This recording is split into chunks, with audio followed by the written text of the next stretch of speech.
मैं doctor Deepak Singh, allied science specialist. आज हम एक टॉपिक डील कर रहे हैं जो पीडियाट्रिक्स का भी है टॉपिक, ऑब्स्टेट्रिक का भी टॉपिक है, प्रैक्टिस और मेडिसिन का भी है, और क्लिनिकल में कई बार ऐसे नौबत मिलेंगे।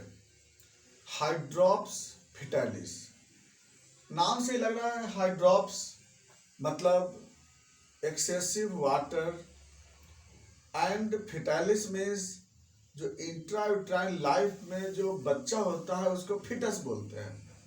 यानी इंट्रायूट्राइन लाइफ में जिस बच्चों के बॉडी में वाटर का एक्युमुलेशन ज़्यादा हो जाता है उसको हम बोलते हैं हाइड्रॉप्स फिटालिस बोलते हैं। ऐसे बॉडी में किसी एक ऑर्गन में डिपोजिट अगर वाटर होता है, जैसे मान लिया जाए ब्रेन में एसिड डिपोजिट अगर होगा तो उसको हाइड्रोकीफेलस बोलते हैं। हाइड्रोकीफेलस अगर हार्ट के अराउंड में जमा हो जाता है अगर, तो उसको हम लोग पेरिकार्डियल इफ्यूजन बोलते हैं। पेरिकार्डियल इफ्यूजन अगर लंग्स में अगर जमा हो जाता है तो उसको हम लोग पल्मोनरी ओडिमा बोलते हैं।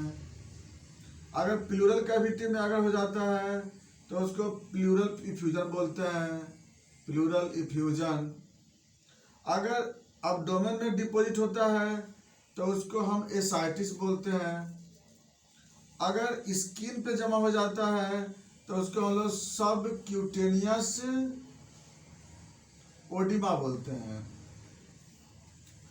इसका मतलब कि ये तो है कि जहां डिपॉजिट होगा उसके एक नाम से बोलते हैं। तो एक ऑर्गन में अगर डिपॉजिट होती है तो उसके अनुसार हम लोग उसको हम डिजीज को बोलते हैं। लेकिन मोर देन वन ऑर्गन, अगर इस वाटर का एक्युमुलेशन नॉर्मल से ज्यादा, अगर वाटर का एक्युमुलेशन अगर एक से ज्यादा ऑर्गन में होता है तब उसको हाइड्रॉप्स फिटालिस बोलते हैं। यानी the excess water accumulation involve more than one organ known as hydrops fetalis. अब हम लोग बात चलते हैं कि ऐसा बच्चा क्या होता है इसके साथ। तो इसमें होता क्या है कि लगभग जो हाइड्रॉप्स फिटालिस में जो होते हैं उसमें हम देखते हैं कि 80% जो होता है वह नॉन लाइव होता है, नॉन लाइव है ना। 80% नॉन लाइव होता है। जिस 80% में लगभग जो 60% है वह क्या होता है, IUFD होता है, इंट्रायूट्राइन फीटल डेथ, और 20% जो होता है वह एवर्ट हो जाता है। लेकिन जो 20% लाइव बर्थ जो होती है, 80% तो नॉन लाइव हुआ, अब 20% जो होती है वो लाइव बर्थ होता है। इसमें से 10% जो होता है वह सरवाइव करता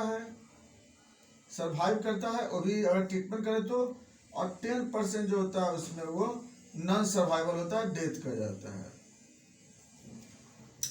इस तरह से ये हाइड्रॉप्स फिटालिस का जो चाइल्ड है उसमें ऐसा परसेंटेज मिलता है देखने को। अब हम लोग बात चलते हैं कि ऐसी कौन सी कंडीशन होता है जिसमें बच्चा बैलून के जैसा हो जाता है, मतलब बॉडी इतना स्वेल कर जाता है, बॉडी उसका फूल जाता है उसका बहुत ज़्यादा। उसमें क्या रीजन होते हैं? तो इस हाइड्रॉप्स फिटालिस का इटियोलॉजी के अनुसार से 2 टाइप का हाइड्रॉप्स फिटालिस बोलते हैं हम लोग, अकॉर्डिंग टू इटियोलॉजी हम लोग चलते हैं। तो पहला है नॉन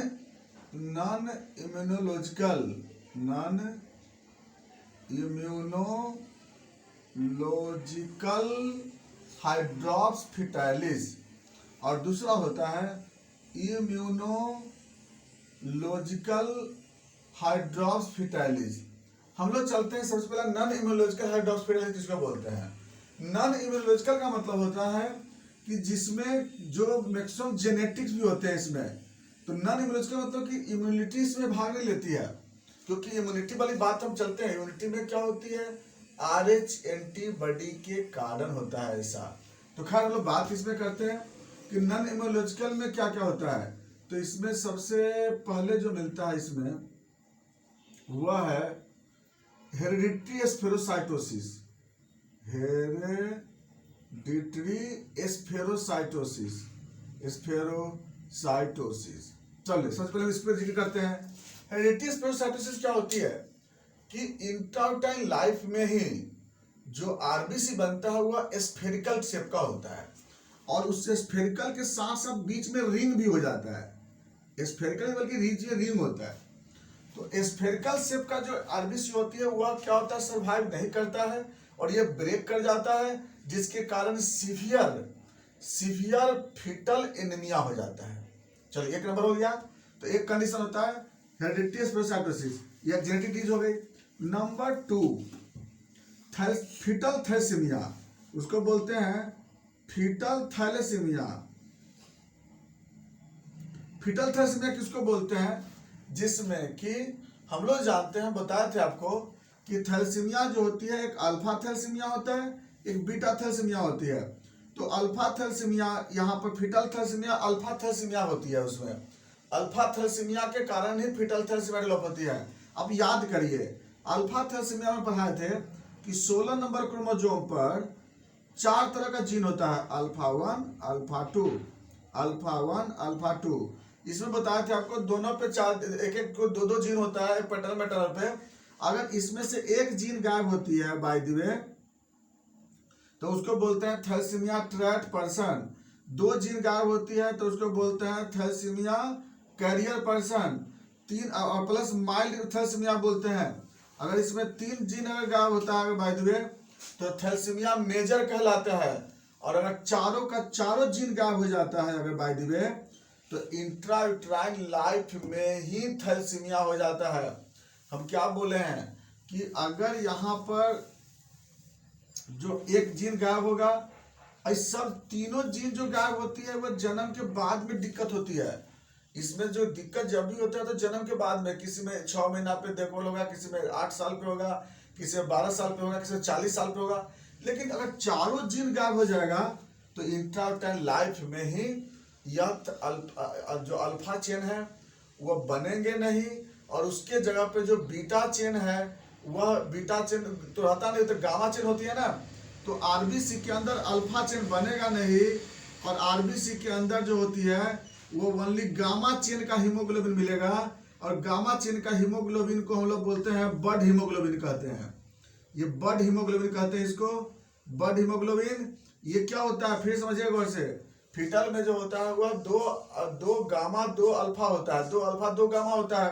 तो अल्फा तो यहाँ बनेगा नहीं, यहाँ तो सिर्फ गामा का गामा चेन रहेगा, और गामा चेन का आरबीसी जो होती है वो खतरनाक हो जाता है। बड हीमोग्लोबिन बोलते हैं उसको हम लोग। और ये जो होता है, और इसको थैलेसीमिक फीटल थैलेसीमिया बोलते हैं। और ये बच्चा जो होता है इसका जो आरबीसी, ये जो इसका जो इसके बॉडी में सीवियर एनीमिया डेवलप करेगा, और इसके कारण भी बच्चा का बॉडी स्वेल कर जाएगा, फीटल बॉडी स्वेल कर जाएगा, उसके बाद भी सर्वाइवल नहीं होगी। नेक्स्ट जो तीसरे नंबर पे जो आते हैं वो है एडवर्ड सिंड्रोम या पटाउ सिंड्रोम।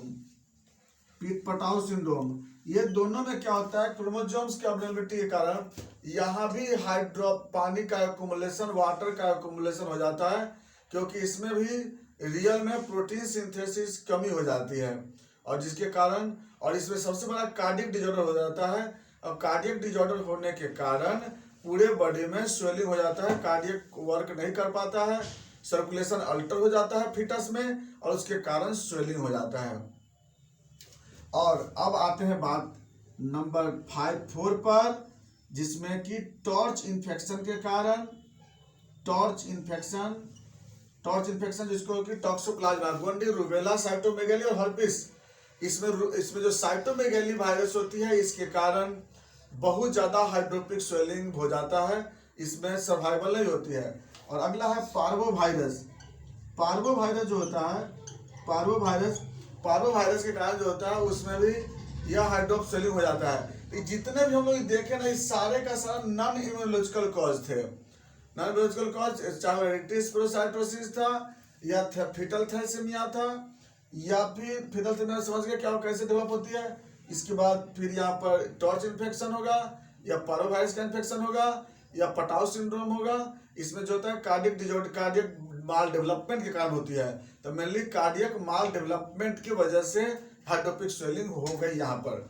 अब जो यहाँ पर जो दूसरा जो पार्ट आता है इम्यूनोलॉजिकल कॉज जो आता है, तो इम्यूनोलॉजिकल कॉज में क्या होता है, RH एंटीबॉडी के कारण होता है।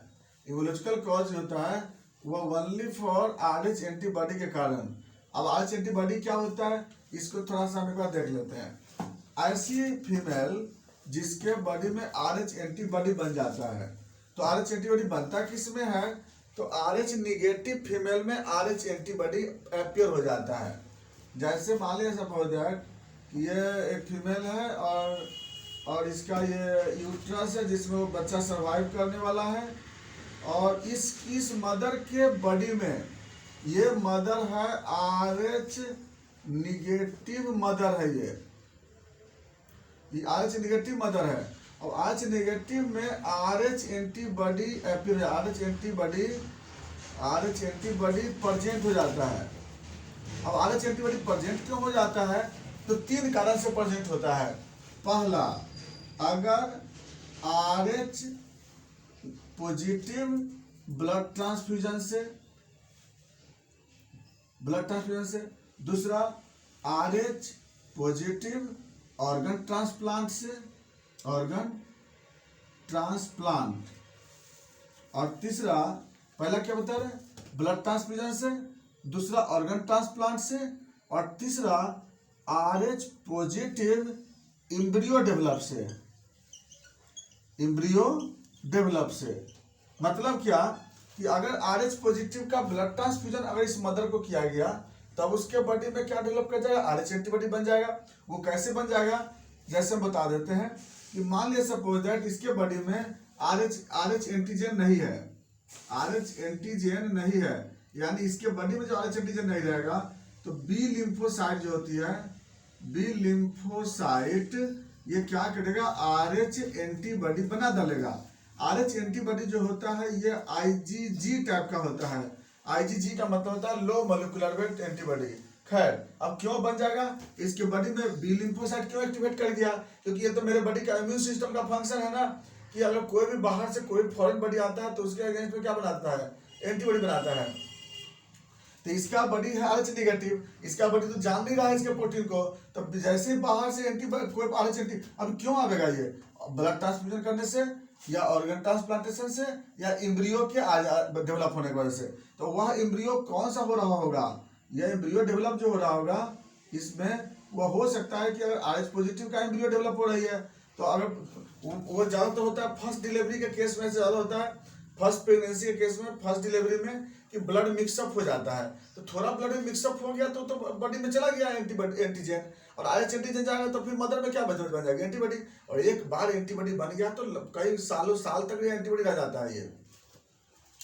अब इसकी वजह से क्या हो जाएगी, एंटीबॉडी का जो बोलता है कि IgG टाइप का होता है ना एंटीबॉडी, अब ये एंटीबॉडी क्या हो जाएगी, आएगी बच्चा में आवेगा, फीटस में, इसके आरबीसी को क्या करेगा, ब्रेक कर देगा। और आरबीसी को ब्रेक नहीं करेगा, बल्कि यह एंटीबॉडी जो होती है बॉडी के और कई सेल के साथ बाइंड करेंगे, क्योंकि तो एंटीजन बॉडी के कई सेल पे मिलेगा, किडनी सेल पे मिलेगा, हार्ट के सेल पे मिलेगा, लंग्स के सेल पे मिलेगा, स्टमक के सेल, GIT सेल पे मिलेगा। तो वो जो एंटीबॉडी जो आता है वो बॉडी में कई जगह बाइंड कर जाएगा। बाइंड करने के बाद सारे ऑर्गन को धीरे धीरे डिस्ट्रक्ट भी करेंगे, और साथ साथ हीमोलाइसिस भी करेगा। तो दोनों काम किए, इसलिए क्या बोलते हैं हम लोग, इम्यूनोलॉजिकल हाइड्रोप्स फिटलिस बोले हैं, यानी इम्यूनिटी के कारण, यानी एंटीबॉडी के कारण यह हाइड्रोप्स फिटलिस हो रही है। तो इसके कारण क्या हो गई, सीवियर बच्चों में एनीमिया हुआ, और उसके कारण से बॉडी में स्वेलिंग हो गई, और इसकी वजह से क्या डेवलप कर गया, एनीमिया। और प्लस बॉडी में क्या हो जाएगी, जगह जगह पानी का एक्युमुलेशन हो जाएगी, ब्रेन में, हार्ट में, लंग्स में, किडनी के राउंड में, एब्डोमेन में, सारी जगह, या स्किन के अंदर में। ये था हाइड्रोप्स फिटलिस होने का एक मैकेनिज्म। अब जो बात आते हैं इसका सिम्टम क्या होगा, साइन, जब बच्चा या तो बड़ा हुआ बच्चा पैदा लेगा, या वर्सन हो जाएगी, या फिर अगर वो बच्चा अगर जन्म लिया भी सपोज दैट, तो पूरा बॉडी स्वेल रहेगा, उसका वेट भी ज़्यादा होगा, बॉडी स्वेलिंग होगी, डिलीवरी के समय कुछ ना कुछ दिक्कत होगी, मदर को भी इसमें कई कॉम्प्लिकेशन आने का खतरा होता है, जैसे प्री क्लेम्सिया हो जाता है, जैसे हाइड्रोप्स स्वेलिंग अगर मिलता है, जैसे ये फीटल वेल बीइंग कराते हैं, हाइड्रोप्स स्वेलिंग मिलता है अगर बाय द हाइड्रोप्स फिटलिस, तो हम लोग तुरंत एडवाइस करते हैं कि जल्द से जल्द ऑपरेशन करके बच्चों को बाहर करो, नहीं तो मदर के साथ जान का खतरा हो सकता है, मदर की जान जा सकती है। क्योंकि इसमें क्या हो सकता है कि मदर में हाइपरटेंशन या मदर को सीवियर एनीमिया होने का खतरा हो सकता है।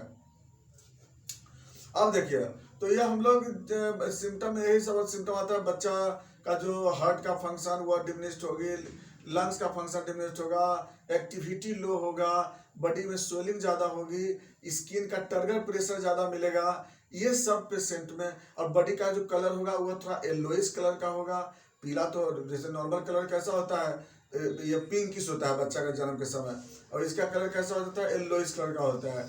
तो ये सब पेशेंट बच्चों में मिलेगा, हमें एक्टिविटी मिलेगा, स्लगिश एक्टिविटी होगी उसकी।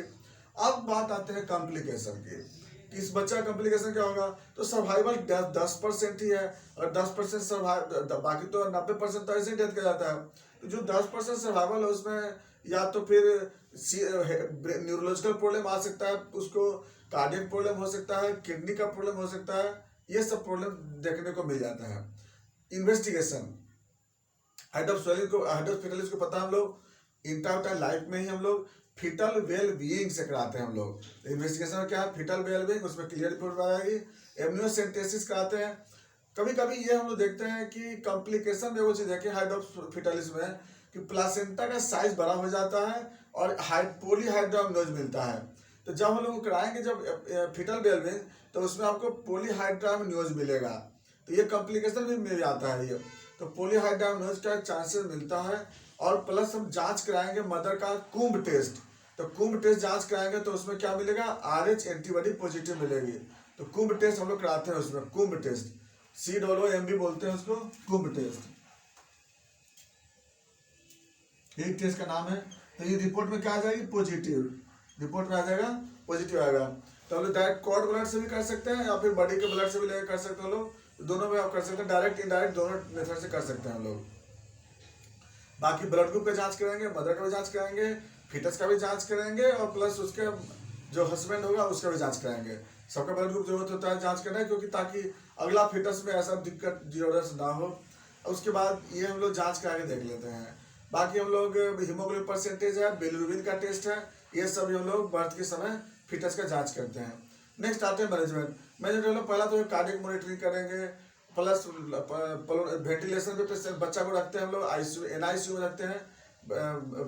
जो सबसे मोस्ट इम्पोर्टेंट जो NICU होती है जिसमें कि ज़्यादा केयर हो सके, उसमें इसको डालते हैं। इसके बाद नीडल के सहारे हम लोग स्किन से वाटर को भी हम लोग निकालते हैं इसमें, क्योंकि बॉडी में वाटर का एक्यूमुलेशन बहुत ज़्यादा होता है। इस तरह से इसमें हम लोग हाइड्रोफिटालिस में हम लोग मैनेजमेंट करते हैं। ये था हाइड्रोफिटालिस। बाकी हम लोग नेक्स्ट वीडियो में फिर चलते हैं इरिथ्रोब्लास्टोसिस फिटालिस।